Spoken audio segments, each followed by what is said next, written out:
Hey guys, Dr. Tobisch here again with Whitefish Chiropractic, and this is going to be our second skiing video. In the first video, we talked a little bit about the high prevalence of knee injuries in skiers, and then we went over some exercises that you could do to hopefully prevent yourself from suffering one of these knee injuries.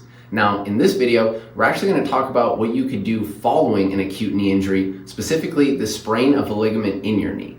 Now, not always, but oftentimes, if somebody does sprain a ligament in their knee, they're going to feel a pop associated with an acute trauma to the knee. So maybe you're out skiing, you hit a little jump, when you land, your knee gives way and you feel a pop in the knee. Now next up, this person is typically going to be feeling pain on the inside or the outside of the knee, and the knee is going to become painful and swollen, which is going to reduce the range of motion that you have in that knee.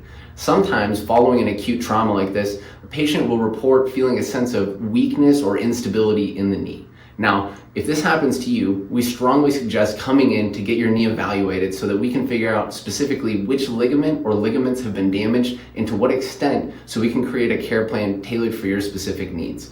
Now, next up in this short video, I'm going to go over some simple things that you could do at home following an acute knee sprain to start getting some relief and start the healing process successfully.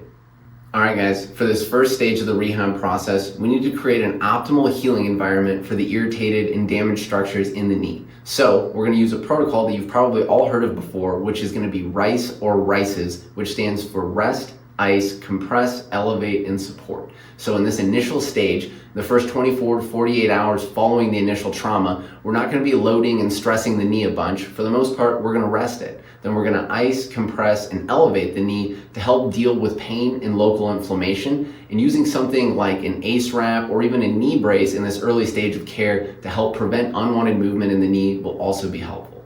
To create an optimal healing environment for the knee, next up we're going to work on getting some tension out of the big muscles in the front and the back side of the knee. First up, we'll look at a hamstring stretch. So to get started, we'll just have you sit on a flat surface and extend the affected leg out, so we'll pretend mine is my left. So we'll straighten that leg, then while keeping your back nice and straight, you're going to lean forward until you feel a gentle stretch in the back side of the leg.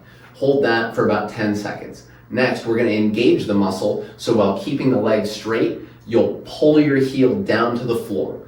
Hold this for 5 to 7 seconds. Once you get done, relax and see how much further you can go. Take the slack out and repeat that cycle 3 to 5 times. Next, we're going to look at a similar way to stretch the quads in the front of the knee. So I'd suggest holding onto something for a little support, then grab onto the ankle of the affected side. Pull your heel up towards your glute until you feel a nice little stretch in the front here in the quad. So hold that stretch for 8 to 10 seconds. Then we're going to lightly engage this muscle as if we're going to straighten the leg, and we'll hold that contraction for about 5 to 7 seconds. So squeeze in the front, hold for 5 to 7. Then when you relax, see how much further you can pull your heel up, or basically take the slack out of the muscle, then repeat that process 3 to 5 times.